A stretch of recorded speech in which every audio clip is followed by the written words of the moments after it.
بخاری مسلم میں مشکات میں حدیث ہے، حضرت عائشہ صدیقہ رضی اللہ تعالیٰ عنہ ام المومنین فرماتی ہیں حضور نے وصال سے کچھ دن پہلے حضرت فاطمہ کو بلایا اور فرماتی ہیں قربان جاؤں حضرت فاطمہ چلتی بھی اس طرح تھی جو حضور کا طریقہ تھا، بولنا بھی اسی طرح کا تھا جو نبی پاک کا بولنا تھا، رفتار میں گفتار میں حضور کے مشابہت۔ وہ تشریف لائیں، حضور نے قریب بٹھایا اور کان میں راز کی بات کی۔ اس کا مطلب ہے کچھ باتیں بیٹیوں سے بھی راز کی کر لینی چاہیے۔ بھائی آپ غور کریں گے اور سمجھیں گے کہ بیٹی سے بھی کبھی کوئی راز کی بات کر لیں۔ حضور نے بلایا اور پھر کان میں کو بات کی، کان میں نبی پاک صلی اللہ علیہ وسلم نے، تو حضرت فاطمہ رونے لگی۔ پھر حضور نے کان میں کو بات کی تو مسکرانے لگی۔ حضور تشریف لے گئے، سیدہ عائشہ صدیقہ رضی اللہ تعالیٰ عنہ فرماتی ہیں میں نے حضرت فاطمہ الزہرا سے کہا کہ فاطمہ کیا کہا حضور نے؟ تو فرمانے لگی میرا اور میرے نبی پاک کا راز ہے، آپ کو میں کیوں بتاؤں؟ تو حضرت سیدہ عائشہ صدیقہ کہتی ہیں میں خاموش ہو گئی۔ کچھ دنوں کے بعد حضور کا وصال ہو گیا، سرکار نے وصال فرمایا تو کچھ دن گزرے تو میں نے کہا فاطمہ میرا تم پر حق ہے، میں تمہاری ماں ہوں، میرا حق ہے، اس حق کی وجہ سے میں کہتی ہوں مجھے وہ بتا دو وہ کیا بات تھی کہ پہلے تم روئی پھر تم ہنسی؟ تو میں نے کہا حقیقتوں سے آگاہ کریں۔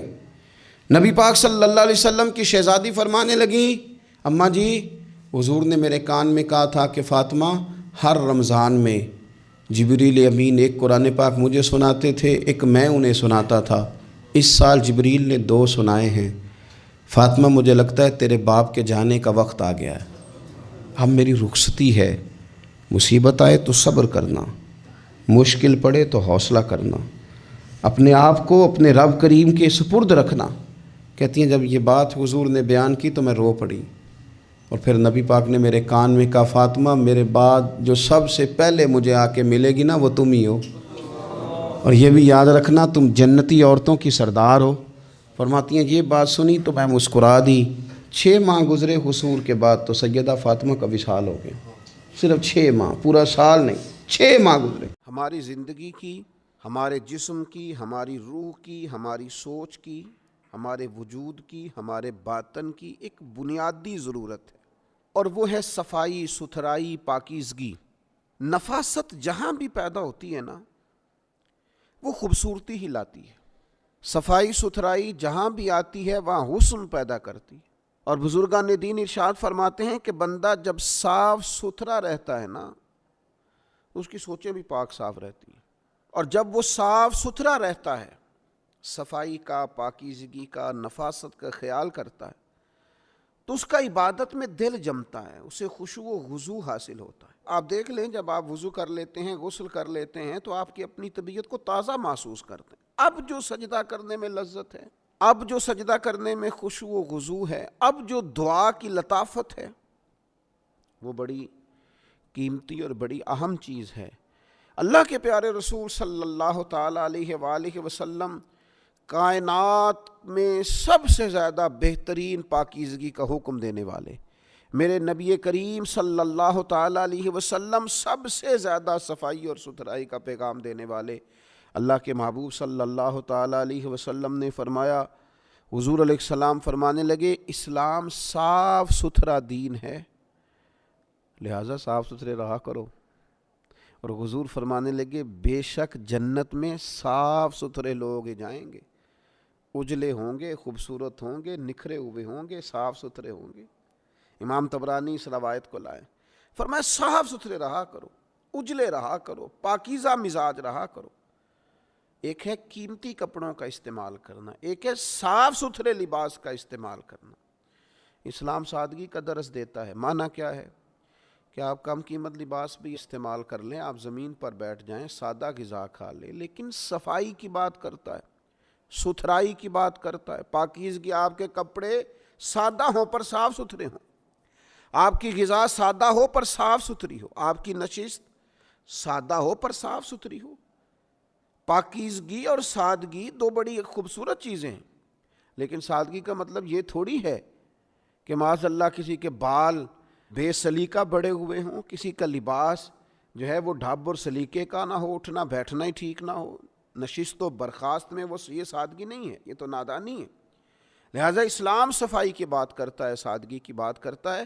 اپنے ماحول کو صاف رکھیں، اپنے مزاج۔ آج دیکھیے کیسے ماحولیاتی آلودگی کی بات کی جاتی ہے۔ آپ غور فرمائیں کہ جب یہ کہا جاتا ہے کہ پنجاب میں یا فلاں جگہ پر آلودگی کے مسائل ہیں، صفائی ستھرائی کا مسئلہ ہے، تو کیا یہ سوالیہ نشان نہیں ہے کہ ہمارے مزاجوں کو کتنا صاف ستھرا ہونا چاہیے تھا؟ اور جہاں مسلمان رہتے ہوں، جہاں وہ لوگ رہتے ہوں جو رسول رحمت علیہ السلام کے غلام ہیں، تو وہاں تو سوچیں تک صاف ہوتی ہیں، وہاں تو نظریات تک بڑے اجلے ہوتے ہیں۔ تو جہاں اتنے اجلے لوگ رہتے ہوں وہاں ماحول بھی تو اجلا ہونا چاہیے۔ تو بجائے اس کے کہ ہم اپنی کمزوریاں دوسروں پہ ڈالیں، کبھی کسی کی غلطی ڈھونڈتے پھریں، کبھی کسی کا قصور ڈھونڈتے پھریں، تو ایک ایک فرد سے شروع کیا جائے۔ ایک ایک آدمی وہ محسوس کرے کہ مجھے کسی جگہ کچرا نہیں پھینکنا، مجھے کسی جگہ غلاظت نہیں پھینکنی، مجھے اپنے ماحول میں پاکیزگی لانی ہے۔ اس کو سٹارٹ کریں۔ ایک ایک شخص کے عمل کرنے سے انقلاب آتا ہے، ایک ایک شخص کے احتیاط کرنے سے لوگ سیکھتے ہیں۔ اللہ تعالی ہمیں سمجھنے کی توفیق عطا فرمائے۔ قرآن مجید فرقان حمید میں جہاں جہاں بھی اہل ایمان کا تذکر آیا ہے، ساتھ اعمال صالحہ کی بات بھی ہوئی ہے۔ جہاں جہاں بھی اللہ تعالیٰ نے اہل ایمان کا ذکر کیا ہے، ان الذین آمنوا وعملوا الصالحات الا الذین آمنوا وعملوا الصالحات، جہاں بھی آپ کو ذکر ملے گا ساتھ صالح اعمال کا۔ لیکن یہ کیسے مومن ہیں کہ دعوی ایمان بھی ہے اور الحمدللہ مومن بھی ہیں، لیکن جو ایمان کا لازمی نتیجہ ہے، جو ایمان کی ضروری ترین شاخیں ہیں، اور ایمان کی جڑ اور درخت جس بنیاد پر حسین لگے گا، وہ تو اعمال صالحہ ہے۔ اور سارا دن ان اعمال میں سے کوئی شے بھی نہ کی جائے۔ عارف رومی رحمۃ اللہ تعالی علیہ فرمایا کرتے تھے کہ کسی مسلمان کو اگر آپ خدا نہ خواستہ کبھی کہہ دینا کہ یار تیرے اندر تو ایمانداروں جیسی کوئی بات ہی نہیں، تو بندہ ہو سکتا ہے تلوار نکال لے، لیکن اگر اسے کہا جائے نماز پڑھو تو کہتا دعا کرو میرے لیے، تو دین کی طرف نہیں آتا، کہتا آہستہ آہستہ آ جاؤں گا۔ آپ اسے ذرا کہہ دینا تو وہ تو ہو سکتا ہے تلوار نکال لے۔ وہ فرماتے ایک شخص چلا گیا تھا، اللہ تعالیٰ معاف کرے یہ کام جائز نہیں تھا، لیکن پرانے زمانے میں نا لوگ اپنے ہاتھ پر مشین سے نام لکھوا لیتے تھے۔ تو بندہ چلا گیا تھا، اللہ تعالیٰ معاف کرے معاذ اللہ، جا کے اس نے کہا ایک شخص سے کہ میرے بازو پر نا ذرا شیر بنا دو۔ تو وہ سوئی سے شیر بنانے لگا، تو سوئی اس نے چبھوئی تو کہا کیا بنانے لگے ہو؟ کہنے لگا جی میں نا شیر کا سر بنانے لگا ہوں۔ اسے اب درد ہو رہی تھی، کہنے لگا اس طرح کر، سر رہنے دے باقی سارا شیر بنا دے۔ اس نے دوبارہ سوئی چبھوئی تو کہا آپ کیا بنانے لگے ہو؟ کہنے لگا شیر کا پیٹ بنانے لگا ہوں۔ کہنے لگا چل پیٹ رہنے دے باقی سارا شیر بنا دے۔ دوبارہ سوئی چبھوئی، آپ کیا بنانے لگے ہو؟ شیر کی دم بنانے لگا ہوں۔ کہنے لگا یہ دم رہنے دے باقی سارا شیر بنا دے۔ تو اس شخص نے تھپکی دے کے کہا میرے بھائی تو گھر جا، میں نے آج تک وہ شیر دیکھا ہی نہیں جس کا سر بھی نہ ہو پھر بھی شیر ہو، پیٹ بھی نہ ہو پھر بھی شیر ہو، دم بھی نہ ہو اور پھر بھی، یعنی اس کی کوئی چیز بھی نہیں ہے اور نیرا شیر ہے۔ عارف رومی کہنے لگے یہ کیسا مسلمان ہے؟ نماز دعا کرو، سچ بولا کر دعا کرو، کسی کا خیال رکھا کر دعا کرو، تو اپنے دل میں اللہ کی مخلوق کے لیے نرمی پیدا کر دعا کرو۔ تو کون ہے؟ کہتا میں ہوں مسلمان اور پکا مسلمان ہوں، میں تمہیں ہلنے نہیں دوں گا اس بات سے، لیکن اگر آپ مجھے کہیں مسلمانوں والا کوئی کام کریں تو کہتا ہے نماز کے بغیر مسلمان نہیں ہوتا، سچ کے بغیر مسلمان نہیں ہوتا، دیانت کے بغیر مسلمان نہیں ہوتا، اور میں تم سے بڑا عاشق رسول ہوں۔ تو بھائی کوئی چیز نظر بھی تو آئے نا، کوئی اس کے اثرات بھی تو ہونا۔ آپ دکاندار ہیں تو آپ مال لینے جاتے ہیں، لا کے بیچتے ہیں، دکانداری نظر آ رہی ہے۔ آپ تاجر ہیں، آپ کسی چیز کو خریدتے ہیں بیچتے ہیں، تجارت نظر آ رہی ہے۔ آپ کا علم سے شغف ہے، آپ پڑھتے ہیں پڑھاتے ہیں، سمجھ آ رہی ہے۔ تو اگر آپ مومن ہیں تو پھر مومن کی علامت تو اعمال صالحہ ہے، تو وہ اعمال بھی نظر آنے چاہیے۔ تو کبھی درود میں ہو، کبھی سلام میں ہو، کبھی نعت میں ہو، کبھی تو تلاوت میں ہو، کبھی تو رکوع میں ہو، کبھی تو قیام میں ہو۔ اگر تیرا دل اپنے بچوں کے لیے دھڑکتا ہے تو پھر تیرا دل غریبوں کے بچوں کے لیے کیوں نہیں دھڑکتا؟ اگر تیرا دل اپنے گھر میں مال لانے کو کرتا ہے تو جہاں تجھے پتا چلا ہے کہ 11 بج گئے رات کے اور روٹی نہیں پکی، تو رسول پاک علیہ السلام نے تو یہاں ڈگری جاری کی ہے، فرمایا میں اسے مومن ہی نہیں مانتا جو پیٹ بھر کے کھانا کھائے اور اس کا پڑوسی بھوکا رہ جائے۔ حضور تو مانتے ہی نہیں، فرمایا نہیں مانتا میں اسے مومن۔ یہ کیسا مومن ہے کہ پڑوسی بھوکا ہے اور یہ راج راج کے کھا رہا ہے اور طرح طرح کی غذائیں کھا رہا ہے۔ کتنا کو مشکل کام ہے درخت لگانا، کتنا کو مشکل کام ہے فصل بونا۔ ایک چھوٹا سا پودا کہیں سے کو لگایا ہے اور اس نے لا کے اسے لگا دیا ہے، لیکن اس کی نیت اصل اس میں کردار ادا کرتی ہے۔ اس چھوٹے سے درخت لگانے کے پیچھے جو اس شخص کا نظریہ کار فرما ہے وہ بنیادی طور پر میٹر کرتا ہے۔ رسول رحمت صلی اللہ تعالیٰ علیہ وسلم نے فرمایا کسی شخص نے اگر کوئی درخت لگایا یا کوئی فصل لگائی تو کوئی چرندہ، کوئی پرندہ، کوئی انسان اس سے جب جب نفع اٹھائے گا رب تب تب لگانے والے کو اجر عطا فرمائے گا۔ لیکن یہ ذوق نہیں، اپنے گھر کی 4 دیواری کے اندر اگر اپنے صحن کو سجانے کے لیے نقشہ نویس بتا دے کہ یہاں پھل پھول لگا لو، جب تو اس کو پانی بھی دیا جا سکتا ہے، اور صحن بڑا ہو تو مالی بھی رکھا جا سکتا ہے، اور اگر جو ہے وہ کشادگی زیادہ مطلوب ہو اور تھوڑا انسان اپنی نفاست ظاہر کرے تو وہ سویرے اٹھ کے ان کو پانی بھی اپنے ہاتھوں سے لگا سکتا ہے۔ لیکن ملی جذبے کے تحت، قومی جذبے کے تحت، دینی اور روحانی بالیدگی کے لیے درخت لگانا، کوشش کرنا، یہ کسی کے لیے کوئی کام کرنا، یہ کیسے ہو سکتا ہے؟ ہم اپنی ایمانی ذمہ داریاں اور روحانی ذمہ داریاں ادا نہیں کرتے۔ میرے بھائیوں، ہمیں اس طرح کا بنایا جا رہا ہے، اس طرح کی قوم کو ترتیب دیا جا رہا ہے، اخلاقی دیوالیہ پن اتنا سخت کیا جا رہا ہے کہ بس تو اپنی دیکھ، اپنے کام سے غرض رکھ، تجھے بالکل حاجت نہیں ہے کسی بھی طرف 2 لمحے بھی آگے بڑھنے کی۔ تو بس اس پر غور کر کے تیری روزی روٹی صحیح چل رہی ہے، تیرا کام ٹھیک چل رہا ہے، تیرے بچے ٹھیک چل رہے ہیں، اور لوگ اس کو بڑے فخر کے ساتھ بیان کرتے ہیں اور دوسروں کو بھی اس کی تلقین کرتے ہیں۔ قومی کام کون کرے گا؟ ملی کام کون کرے گا؟ دینی کام کون کرے گا؟ آگے کون بڑھے گا؟ حضرت ابوبکر صدیق رضی اللہ تعالیٰ عنہ نے ایک بات کہے کہ اس مفہوم کو اتنا زیادہ کھول دیا ہے کہ ساری زندگی بھی لوگ سمیٹتے رہیں گے تو اس جملے کا حسن نہیں دے سکیں گے۔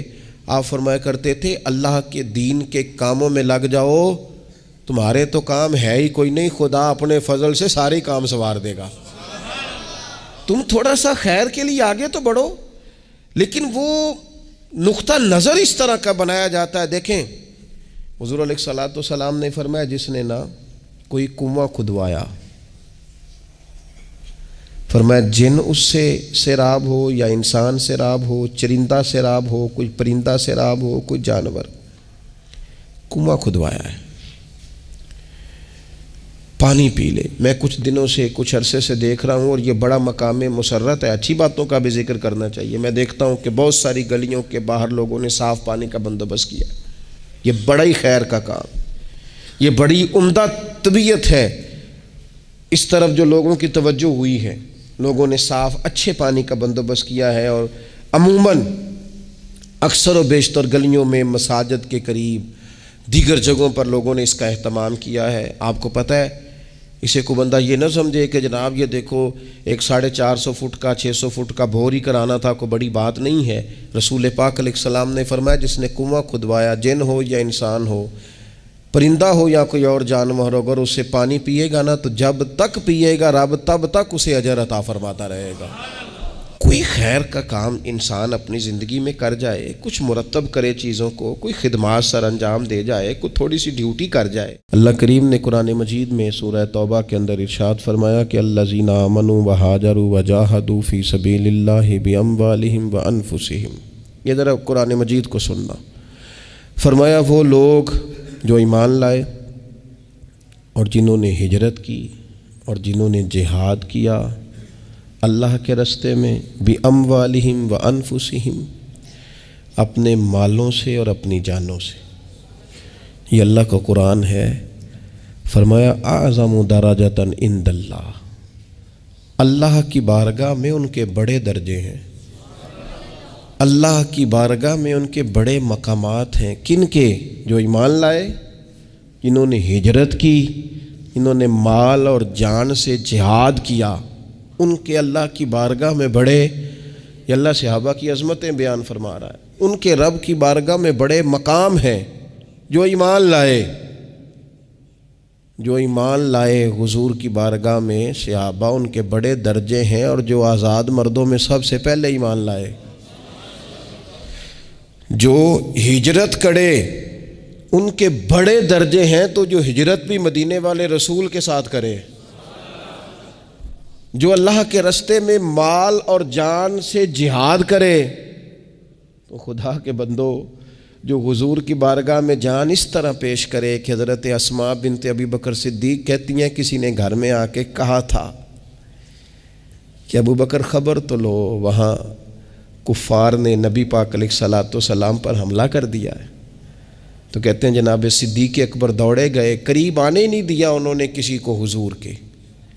نبی پاک کے حصے کی ساری مار کھائی، جان سے جہاد کیا، اور اس طرح مار کھائی، اس طرح مار کھائی کہ جناب اسماء بنت ابی بکر فرماتی ہیں جب میرے والد گھر آئے تھے نا، تو ان کے سر پر اتنے گہرے اور زخم لگائے گئے تھے، اتنا زیادہ مارا گیا تھا کہ ہم ان کے بالوں پر ہاتھ رکھتے تھے تو بال ہمارے ہاتھ میں آ جاتے تھے.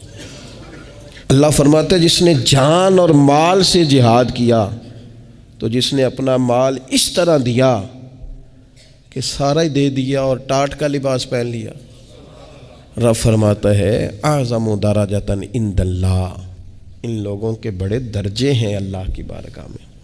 اور فرمایا واولئک ھم الفائزون، یہ لوگ کامیاب ہونے والے لوگ ہیں، ان کے بڑے مقامات ہیں، ان کے بڑے درجات ہیں.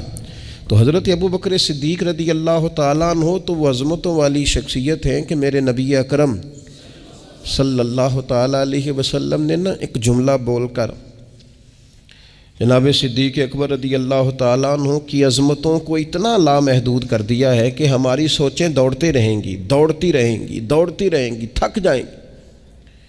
لامحدود چھوڑ دیا حضور نے ایک جملہ کہہ کے ان کی عظمتوں کو. لو ماپتے پھرو، ناپتے پھرو، بھاگتے پھرو. یہ صحیح بخاری میں موجود ہے.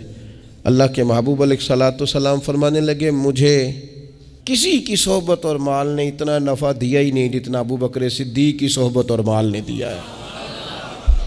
ان کا میرے ساتھ رہنا نفع بخش تھا امت کے لیے.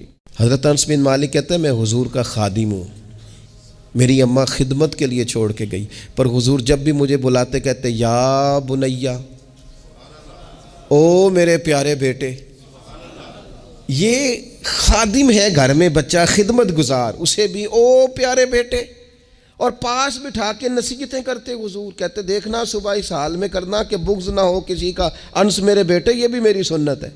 حضرت ام خالد رضی اللہ تعالیٰ عنہ کہتی میں چھوٹی سی تھی، میں نے زرد رنگ کی قمیض پہنی تھی، میرے ابا جی مجھے حضور کے پاس لے گئے. کہتی کوئی عجیب ہی نور والا ماحول تھا، میں پہنچ گئی تو حضور میرا کرتا دیکھ کے نا تو کہنے لگے کتنی پیاری لگ رہی ہے بیٹی. کہتی میں حضور کی مہر نبوت سے کھیلنے لگی. میرے ابا جی مجھے کہنے لگے ادھر ہٹ، یہ کیا کر رہی ہے؟ تو حضور فرمانے لگے ٹھہر جانا، بچے تو بچے ہی ہوتے ہیں، اسے کھیلنے دے. میں کھیلتی رہی اور حضور مجھے دعائیں دیتے رہے. کہا اللہ کرے تو یہ کپڑا پرانا کرے. کیا مطلب کہ اللہ کرے تیری عمر دراز ہو، اللہ تجھے بیٹا لمبی عمر عطا کرے.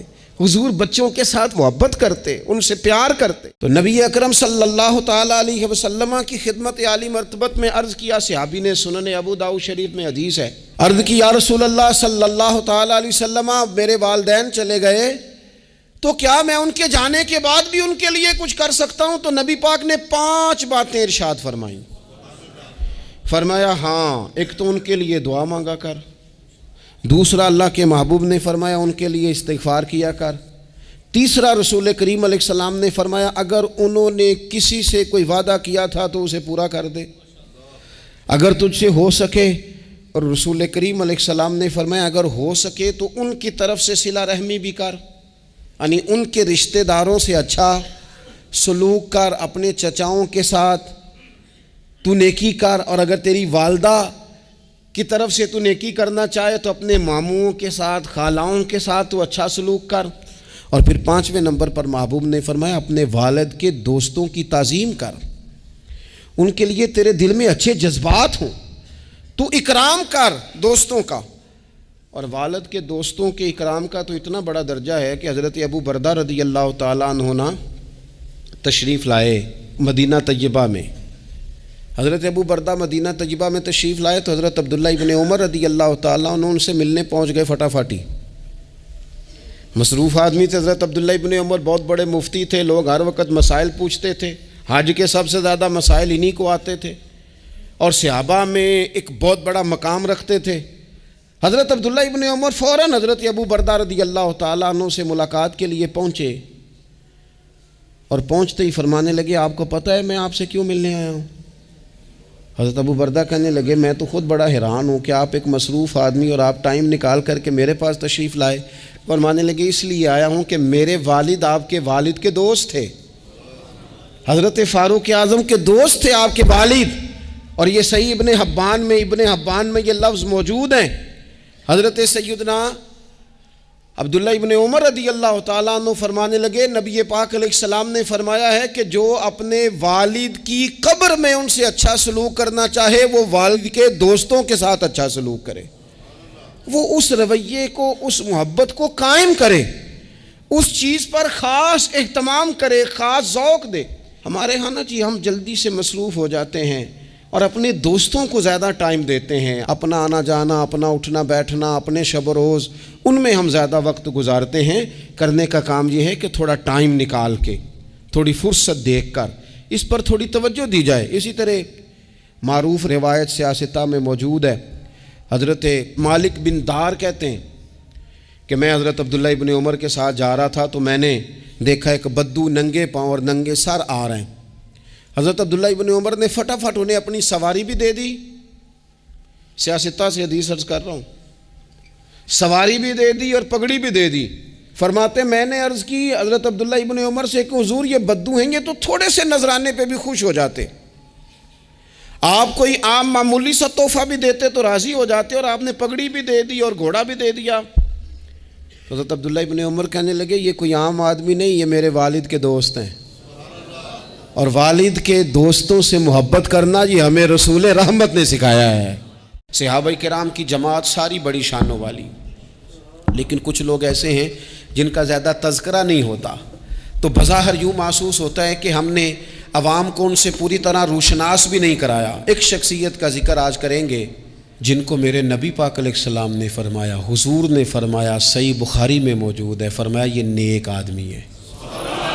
اور یار جسے رسول کریم کہیں بندہ نیک ہے، رجل صالح، حضور نے فرمایا نیک آدمی ہے، جو بالغ نہیں ہوئے تھے اور اس سے پہلے ہی کلمہ پڑھ لیا تھا، جو حج کے مسائل سب سے زیادہ جانتے تھے، جنہوں نے 60 سال مکے اور مدینے میں فتویٰ دیا، صحابہ ان سے فتویٰ لینے آتے تھے، جو بدر کی جنگ میں بھی گئے، احد میں بھی گئے، پر محبوب نے فرمایا عمر تھوڑی ہے، ابھی واپس جائیے۔ خندق میں شریک ہوئے اور اس کے بعد ہر جنگ میں شریک ہوئے۔ مستدرک میں موجود ہے، حضرت جابر ابن عبداللہ فرمایا کرتے تھے زمانہ بدلا تو کچھ لوگوں میں بھی تبدیلیاں آئیں، میں نے بڑی دنیا بدلتی دیکھی، پر جن لوگوں کو نہیں بدلتے دیکھا نا ان میں یہ شخصیت ہے جو ہمیشہ ہر دور میں، ہر عمر میں نبی پاک کے طریقوں پر پوری طرح کاربند رہے، اوڑھنا بچھونا، اٹھنا بیٹھنا چلنا، ہر وقت حضور کی محبت میں غرق ہو کے کیا۔ کون ہے بھلا؟ حضرت عمر کے بیٹے سیدنا عبداللہ ابن عمر رضی اللہ تعالی عنہ۔ حضرت عبداللہ ابن عمر ایک اونٹنی پہ بیٹھے تھے، اونٹنی بڑی پیاری لگی، بڑی خوبصورت تھی، بڑی بہترین تھی، بڑی صاف ستھری تھی، تو 2-3 دفعہ اپنے غلام سے کہا یار بڑی پیاری ہے، بڑی خوبصورت ہے، دیکھو اس کا چلنے کا انداز کتنا نرالا ہے۔ آج کل بھی ڈرائیور گاڑی چلاتے ہیں تو کہتے ہیں بڑی ہلکی پھلکی ہے جی، بریکیں بھی بڑی ٹھیک ہیں جی اس کی، فلاں معاملہ بھی اس کا بڑا صحیح ہے۔ وہ اتنی پسند آئی اونٹنی تو اونٹنی سے اترتے ہی فوراً کہنے لگے اس کو نشان لگا کے قربانی کے جانوروں میں چھوڑ دو، یہ زیادہ پیاری ہے، اسے رب کے رستے میں خیرات کریں گے۔ کیوں؟ ایک باریک نکتہ صوفیاء نے بیان کیا ہے۔ اللہ کے نیک بندے کہتے ہیں کسی جگہ بھی تمہارا دل اللہ رسول کے مقابلے میں الجھنا نہیں چاہیے. کوئی ایسی چیز جو رکاوٹ بن رہی ہو، رکاوٹ، وہ کیا کہتے ہیں، کچرا آ گیا ہے، اس کچرے کو لوگ ٹھیک نہیں کرتے، کہتے نکال دو تاکہ معاملہ صحیح رہے. ایک چھوٹا سا باریک سا ہلکا سا دھاگے کی طرح کا ایک ٹکڑا اگر کسی وقت گوشت کا آپ کے دانت میں الجھ جائے نا، وہ سارا ذائقہ تباہ کر دیتا ہے.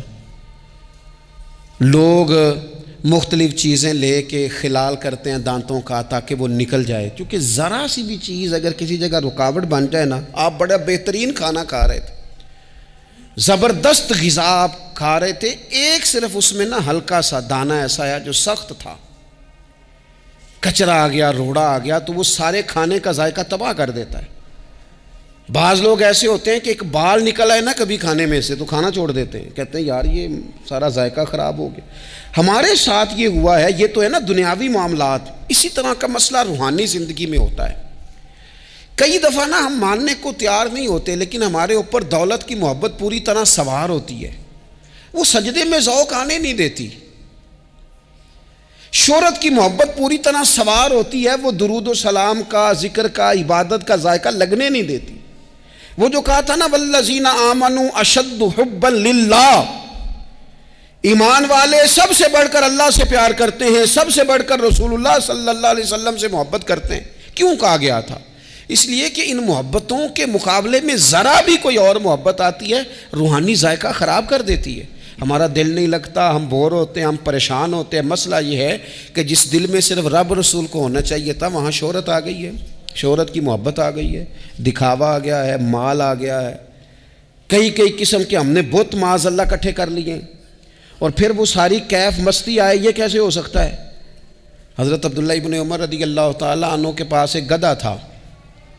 ہم پنجابی میں تو کہا کرتے تھے کہ بڑا ساؤ جانور ہے، بڑا دھیما ہے، بڑا اچھا ہے، سواری بھی کرتے تھے اس پہ، اس پر بوجھ بھی رکھتے تھے، اور بھی کئی کام، جانوروں کا چارہ بھی اس پہ رکھ کے لایا جاتا تھا. بہت سارے لوگ اس کی تعریف کرتے تھے کہ ظاہر ہے اس وقت یہ جانور ہر گھر کی ضرورت ہوتے تھے. لوگوں نے بڑی تعریف کی کہ جناب یہ گدھا بڑا اچھا ہے، بڑا عمدہ ہے. اب بعض چیزیں ایسی ہوتی ہیں جن سے دل لگ جاتا ہے. کچھ نوجوانوں نے گھروں میں بلی رکھی ہوتی ہے، گھوڑا رکھا ہوتا ہے، جانور رکھے ہوتے ہیں، ان کی پوری توجہ انہماک. ہم دیکھتے تھے دیہاتوں میں کہ بزرگ اگر کہیں چلے جاتے تھے سفر پہ تو وہاں سے بھی پیغام بھیجتے تھے کہ گائے کو چارہ ڈالا کہ نہیں، بھینس کو نکالا کہ نہیں، تم نے باڑے سے دھوپ چھاؤں کا خیال کیا کہ نہیں. وہ چیز ذہن میں آ جاتی تھی. حضرت عبداللہ ابن عمر رضی اللہ تعالیٰ عنہ وہ گدھا چونکہ بڑا پیارا تھا، بڑا اچھا جانور تھا اور بڑے کام کرتا تھا، بہت سارے معاملات گھر کے اور کھیتی باڑی کے اس کے ذمے تھے، تو گھر والے بھی کہتے کہ اس جانور کی وجہ سے بڑی خیر ہے، بڑے کام ہو جاتے ہیں. آپ کا بھی خیال تھا. حضرت عبداللہ ابن عمر ایک دن گھوڑے سے نیچے اترے یا اس گدھے سے نیچے اترے تو خادم کو بلا کے کہنے لگے اسے لے جاؤ اور بیچ کے پیسے اللہ کے راستے میں خیرات کر دو. اب وہ خادم کا بھی اس سے دل لگ گیا تھا، جانور گھر میں ہوتا ہے دلچسپی ہو جاتی. کہنے لگا حضور وہ سارا محلہ تو اس کی تعریف کرتا ہے، سارے خاندان والے تو اس جانور سے دلچسپی رکھتے ہیں اور آپ بیچ رہے ہیں. آپ فرمانے لگے جس طرح سب کا دل اس کی طرف ہے نا کہ اچھا جانور ہے، میرا بھی ہو گیا ہے، لیکن میں اپنے دل کو سوائے رب رسول کے کسی اور طرف ہوتا دیکھ نہیں سکتا.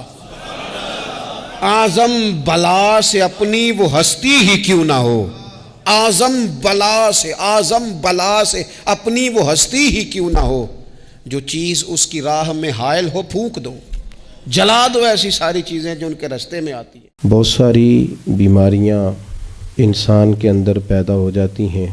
کچھ جگہ پہ وہ اتنا کمزور ہو جاتا ہے، اتنا کمزور ہو جاتا ہے کہ اپنے کسی مخالف مسلمان بھائی کی تکلیف پر بھی خوش ہوتا ہے. بعض لوگ ایسے ہوتے ہیں کہ جو کسی کی مصیبت پر معاذ اللہ اظہار مسرت کرتے ہیں. دکاندار اگر دیکھتا ہے کہ میرے ساتھ والے دکاندار کا کام بیٹھ گیا تو بڑا خوش ہوتا ہے. استغفر اللہ. تاجر دیکھتا ہے کہ فلاں تاجر ناکام ہو گیا تو راضی ہوتا ہے. یہاں تک کہ ہمارے رشتہ داروں میں سے بعضوں کے بچے امتحان میں فیل ہو گئے تو بعض گھروں میں خوشیاں منائی جاتی. یہاں تک کہ دینی لوگ، مذہبی کہلانے والے، ان کا خیال ہوتا ہے کہ ڈوب اس لیے گیا ہے کہ میرا جو بے ادب تھا میرا جو مخالف تھا اسے ڈوبنا ہی چاہیے تھا. اتنی بڑی کمزوری، یہ آپ غور کر لیں اپنے دلوں میں، آپ اس چیز کو جھانک کے دیکھیں.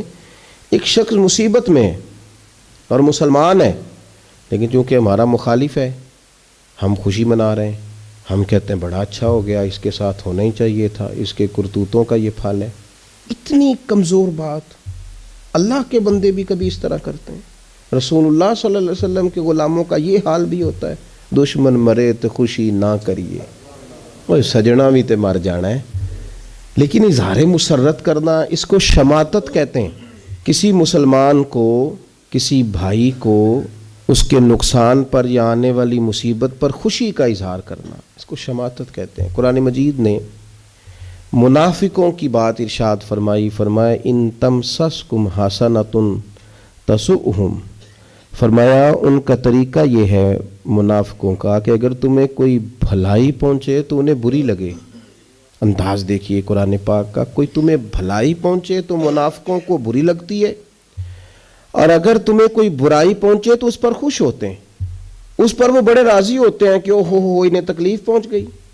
فرحت اور مسرت کا اظہار کرتے ہیں. اللہ تبارک و تعالی ارشاد فرماتے ہیں کہ ان تصبروا وتتقوا، اگر تم صبر کرو اور پرہیزگاری اختیار کرو، لا یضرکم کیدہم شیئا، ان کا داؤ تمہارا کچھ بھی نہیں بگاڑ سکے گا، کچھ بھی تمہارا وہ نہیں بگاڑ سکتے. اس لیے کہ ان اللہ بما یعملون محیط، بے شک اللہ تعالیٰ ان کے سب کاموں کو گھیرے ہوئے. کبھی بھی کسی شخص کی مصیبت پر مسرت کا اظہار نہ کریں، کبھی بھی. وہ یار آپ خیر نہیں کر سکتے تو اتنے تو نہ کمزور ہوں روحانی طور پر، اتنا تو نہ انسان گر جائے کہ ایک بندہ مصیبت میں اور دوسرا خوشی کا اظہار کر رہا ہو. میرے نبی پاک صاحب الاولاق سید عالم صلی اللہ علیہ وسلم نے ارشاد فرمایا، ترمذی شریف میں حدیث موجود ہے، فرمایا کسی مسلمان کی مصیبت پر خوش نہ ہونا، اپنے کسی بھائی کی مصیبت پر خوش نہ ہونا. یہ ترمذی شریف ہے. الفاظ کا انداز دیکھیے کس طرح کا ہے. حضور فرماتے ہیں اپنے بھائی کی مصیبت پر اظہار مسرت نہ کرنا، ورنہ اس پر اللہ رحم کر دے گا اور تمہیں اس میں مبتلا کر دے گا.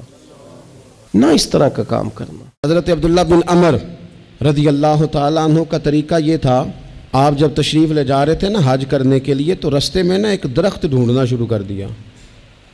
دیر تک درخت ڈھونڈا. لوگ کہنے لگے حضور اس درخت میں ایسا کیا خاص ہے؟ کہنے لگے بس اس درخت کے نیچے نا میں نے ایک دن حضور کو بیٹھے دیکھا ہے، اور ڈھونڈنا ہے، وہ تلاش کرنا ہے، وہ تیرا جو نقش پا ہے نا اسے ڈھونڈنا ہے، ان رستوں کا مسافر بننا ہے جہاں سے وہ کبھی گزرے، جہاں وہ کبھی رکے، جہاں انہوں نے کبھی قدم لگائے، جہاں وہ تھوڑی دیر کے لیے ٹھہر گئے، جہاں جس جگہ کو انہوں نے مسکرا کے دیکھ لیا وہ جگہ بڑی قابل احترام ہے، وہ ہماری آنکھوں کا سرما بن گئی. مکہ شریف خانہ کعبہ میں حضرت سیدنا عبداللہ ابن عمر جاتے ہیں، صحیح بخاری میں حدیث ہے. خانہ کعبہ سارا حرم ہے، سارا اکرام والا ہے، لیکن آپ وہ جگہ ڈھونڈتے جہاں حضور نماز پڑھا کرتے.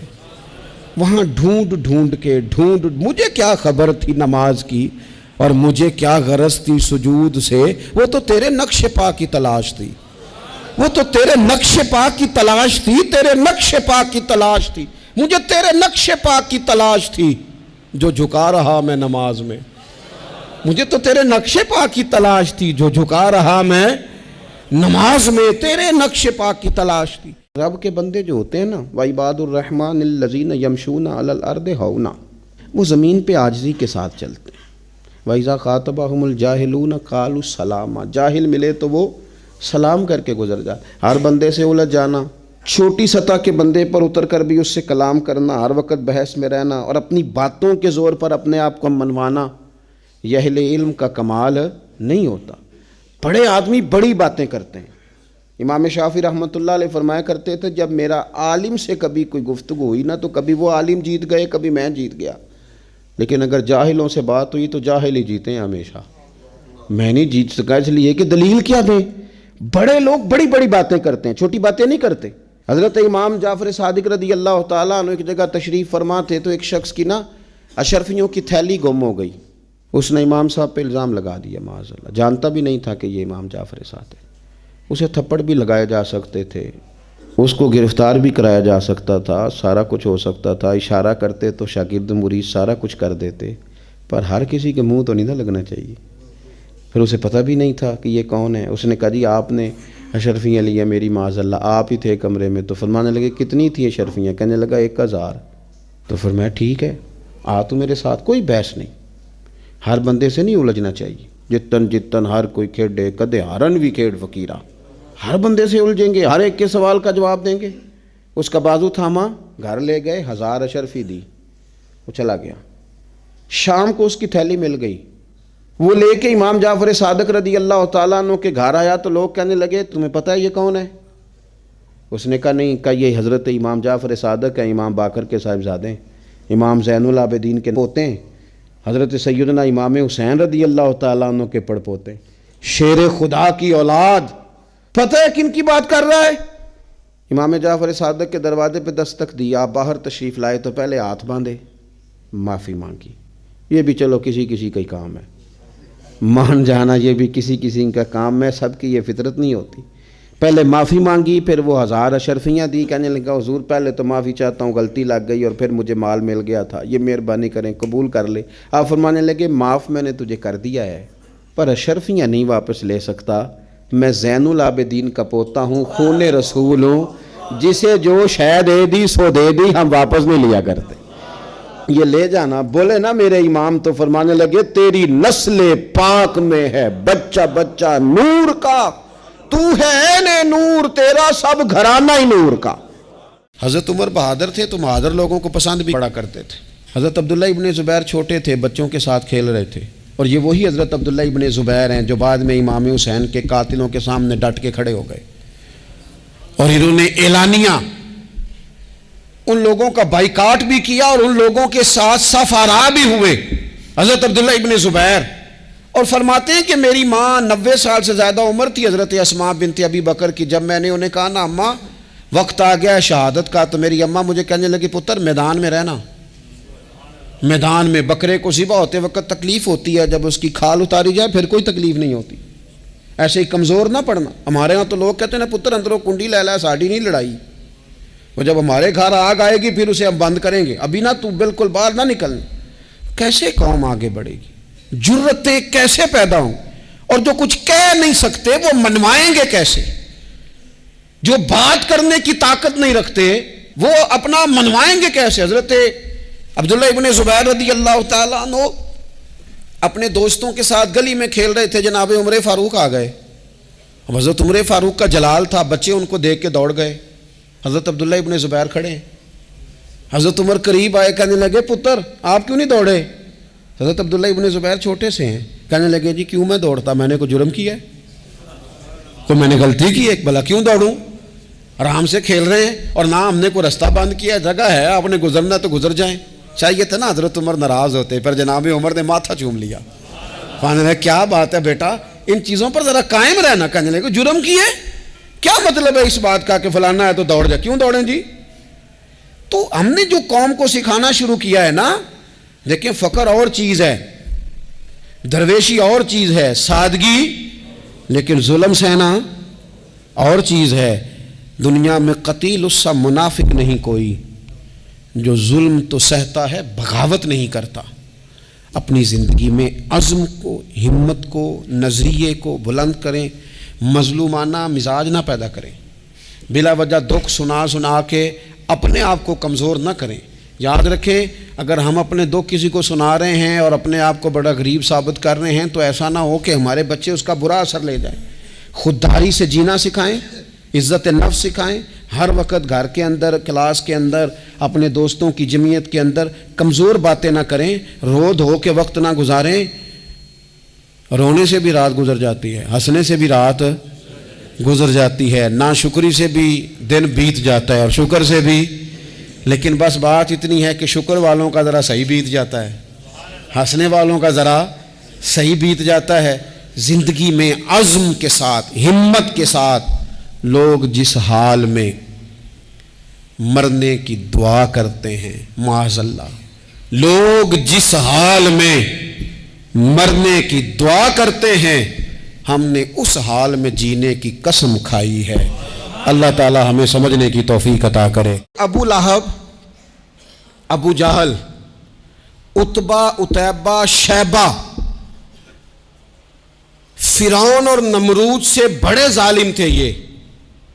ان کے ہوتے ہوئے بھی نظام بدلا جا سکتا ہے، لیکن شرط یہ ہے کہ پہلے ابو بکر اور عمر جیسے لوگ پیدا کر لیے جائیں، پہلے عثمان غنی اور مولا علی جیسے لوگ پیدا کر لیے جائیں، حضرت زبیر بن عوام اور حضرت طلحہ بن عبید اللہ جیسے لوگ آ جائیں سامنے۔ اگر اس طرح کے لوگ پہلے تیار کر لیے جائیں تو پھر ایسے ایسے فرعونوں اور نمرودوں کی موجودگی میں بھی نظام بدلا جا سکتا ہے۔ کروڑوں کا کاروبار جناب عثمان غنی کا، کروڑوں کا بزنس، کروڑوں کی تجارت، لیکن قربان جاؤں رسول پاک کے اس غلام کے ایک ایک روپیہ حلال کا، ایک ایک لقمہ جائز، ایک ایک حرف میں صداقت، ایک ایک بات دھلی ہوئی سجی ہوئی۔ لاکھوں اور کروڑوں کا کاروبار حضرت عبد الرحمن ابن عوف کا، کروڑوں کا۔ ان کے انتقال کے بعد، وصال ظاہری کے بعد لاکھوں روپیہ ان کی بیویوں میں، بچوں میں تقسیم ہوا، لیکن اس دولت کی صداقت کا، صفائی کا یہ عالم کہ رسول کریم نے حضرت عبد الرحمن ابن عوف کے پیچھے نماز ادا فرمائی ہے، حضور نے ان کے پیچھے نماز پڑھی ہے۔ اسلام یہ تھوڑی کہہ رہا ہے آپ سے کہ آپ کاروبار چھوڑ کے تو مسجد میں آ کے بیٹھ، یہ تھوڑی کہہ رہا ہے۔ اسلام تو کہہ رہا ہے کاروبار سچ بول کے کرو، معاملات دیانتداری کے کرو، معاملہ فہمی کے کرو۔ تو معاشرے کے اندر جب سچائیاں اور صداقتیں اور دیانتداری رواج پکڑتی ہے تو نظام اجتماعی ٹھیک ہوتا ہے۔ اس لیے رسول کریم نے اخلاقی بلندی اتنی اعلیٰ کر دی تھی، جس کے پاس شام کو کھانا نہیں تھا وہ بھی لقمہ حلال کا ہی قبول کرتا تھا۔ امت میں سے اولیاء صوفیاء کا یہ حال تھا کہ شام کی روٹی نہیں پر لقمہ حلال کا ہی کھانا ہے، اور جن کے پاس اربوں تھے ان کے بھی ایک ایک لقمے حلال کے تھے۔ بہت سارے لوگ نا ہمیں تانے دیتے ہیں، وہ کہتے ہو تمہیں کچھ زیادہ پیار ہے ہم نے کرنے، ہم تو حضور کے غلاموں میں سے سب سے چھوٹے ہیں، وہ تم زیادہ سے آنے ہو۔ نہیں، تمہیں کس نے کہا ہے؟ ہمیں تو کچھ پتہ ہی نہیں، ہم تو بالکل سادے سے اور کمزور سے اور نادان سے تمہاری نظر میں لوگ ہیں۔ کس نے یہ دعویٰ کیا ہے؟ پر چلو سادے لوگوں کی ایک سادی بات سنو تو صحیح، یہ ذرا حدیث دیکھو تو صحیح۔ نبی پاک نے صحابہ سے پوچھا تھا بتاؤ بھائی عجیب ایمان کس کا ہے؟ عرض کی یا رسول اللہ صلی اللہ تعالی علیہ وسلم عجیب ایمان نبیوں کا ہے۔ حضور نے فرمایا ان کا کیسے عجیب ہے؟ ان کو تو اللہ تعالیٰ کی وحی نصیب ہوتی ہے، فرشتہ آتا ہے۔ یا رسول اللہ پھر فرشتوں کا؟ فرمایا وہ تو اللہ تعالیٰ کے عرش کے گرد رہتے ہیں، تسبیحات پڑھتے ہیں، جنت دوزخ کو دیکھتے ہیں، اللہ کے لوح و کرسی عرش کو دیکھتے ہیں، ان کا کیسے عجیب ہوا؟ کہ یا رسول اللہ پھر ہمارا صحابہ کا ایمان عجیب ہے۔ تو حضور فرمانے لگے تم نے تو سارے معجزات دیکھے، تم نے تو معجزات دیکھے ہیں، تم نے تو چاند کے 2 ٹکڑے ہوتے دیکھا ہے، تم نے تو گویا پتھروں کو کلمہ پڑھتے دیکھا ہے، تم نے تو درختوں کو سجدہ کرتے دیکھا ہے، ڈوبے سورج کو آتے دیکھا ہے، میرے ہاتھوں سے تم نے پانی کے چشمے نکلتے دیکھے ہیں، تمہارا کیسے عجیب ہے؟ تو حضور پھر آپ بتائیں نا عجیب، انوکھا، پیارا، نرالا ایمان کس کا ہے؟ تو یہ میرے رسول پاک نے فرمایا ہے۔ حضور نے فرمایا عجیب ایمان ان کا ہے جو میرے بعد آئیں گے، مجھے دیکھا نہیں ہوگا انہوں نے، ان کا عجیب ایمان ہے، انوکھا ایمان ہے، لکھی ہوئی کتاب پڑھی، لکھی ہوئی۔ لیکن روز تڑپ کے عشاق کہتے ہیں تڑپ کے چر ہویا مینو ترلے لیندیاں، چر ہویا مینو ترلے لیندیاں، چر ہویا مینو ترلے لیندیاں، کدے موڑ میرے ولواگا تے خواب میری وچ ایک بار جاویں میں ساری عمر نہ جاگا۔ اور شاید حضرت میاں صاحب رحمت اللہ علیہ کا یہ شعر اتنا زیادہ معنویت کے قریب ہے، اتنا زیادہ داستان محبت کی تشریح کرنے والا ہے، اور اتنا زیادہ رسول کائنات علیہ السلام کے غلاموں کے دلوں کو تسلی دینے والا ہے۔ وہ کہتے ہیں اگر وہ کبھی آ جائے نا، خواب میری وچ آیا ماہی، تو میں نہ گل وچ پا لئیاں باواں، پھر میں ڈر دی ماری اکھ بھی نہ کھولاں، وہ کتے پھر وچھڑ نہ جاواں، ڈر دی ماری اکھ بھی نہ کھولاں۔ کچھ وسوسے بالکل پڑھے لکھے لوگوں کے، سمجھدار لوگوں کے وسوسے، معاملہ فہم آدمی، چیزوں کو جاننے والا۔ مثلاً ایک بہت بڑا وسوسہ یہ ہے کہ یہ گناہ کر لوں پھر اس کے بعد توبہ کر لوں گا، یہ والی خطا کر لوں، اور اس وسوسے کا جو آخری جملہ ہے وہ بڑا بہترین اور صاف ستھرا لگتا ہے، یعنی یہ گناہ کر لوں پھر توبہ کر لوں گا۔ اگر لفظ کیا ہے؟ اللہ مہربان ہی بڑا ہے، اللہ کریم ہی بڑا ہے، معاف کر دے گا۔ او خدا کے بندو، قرآن مجید نے جو مفہوم توبہ کا بیان کیا ہے نا، آپ سورہ نساء کو دیکھیں تو اس میں اللہ تعالیٰ نے جو مفہوم توبہ کا بیان کیا ہے وہ یہ کیا ہے کہ جو بندے سے غلطی بھول کے ہو گئی وہ توبہ کرتا ہے تو اللہ اس کی توبہ کو قبول فرما لیتا ہے، اور ایک گناہ کرنے سے پہلے پلان کر رہا ہے۔ ایک تو ہے کہ نفس غالب آ گیا اس پر، وہ اپنی خواہشات کو کنٹرول نہیں کر سکا، خدا نہ خواستہ نفس کا غلبہ ہوا غلطی، اور ایک پہلے پلان کر رہا ہے کہ ہے غلطی، ہے گناہ، ہے ظلم، لیکن یہ کہ میں کر لوں پھر میں توبہ کر لوں گا۔ تو قرآن مجید نے نا اس کا ذکر فرمایا ہے سورہ یوسف کے اندر۔ حضرت یوسف علیہ السلام کے بھائی جب جا رہے تھے تو نبی کے بیٹے نا، حضرت یعقوب کی اولاد، تو دلوں میں خیال آیا کہ یہ ہم کیا کرنے جا رہے ہیں۔ پتہ انہوں نے رستوں میں کیا کہا؟ رستے میں کہنے لگے، سورہ یوسف میں موجود ہے، کہنے لگے اس طرح کرو، یوسف کو قتل کر دو یا کسی علاقے میں پھینک دو تاکہ باپ کی توجہ ہمیں مل جائے، من بعد ہی قومن صالحین، اس کے بعد پھر ہم نیک لوگوں کی جماعت بن جائیں گے۔ پہلے قتل کر دو یا کہیں پھینک دو، اس کے بعد توبہ کر کے نیک ہو جائیں گے۔ یہ وسوسہ ہے سیانے لوگوں کا۔ او خدا کے بندو، یاد رکھو کہ اگر پہلے پتہ ہے کہ گناہ اتنا غلیظ ہے، غلط ہے، تو پھر رب کا بندہ وہ ہوتا ہے جو رب سے ڈر کے گناہ کے قریب ہی نہیں جاتا، پھر وہ تقوی اختیار کرتا ہے، وہ کہتا ہے اللہ مہربان ہے۔ تو بھئی اللہ مہربان تو ہے، لیکن رب فرماتا ہے نبی عبادی انی انا الغفور الرحیم، میرے بندوں کو یہ خبر دے دو کہ میں بڑا ہی مہربان ہوں، معاف کرنے والا ہوں، وَأَنَّ عَذَابِي هُوَ الْعَذَابُ الْعَلِيمُ، انہیں یہ بھی بتا دینا کہ میرا عذاب بھی بڑا دردناک ہے۔ یہ بھی ساتھ ہی اس اگلے آیت میں بتا دیا کہ یہ بھی انہیں بتانا کہ میرا عذاب بھی عذاب علیم ہے۔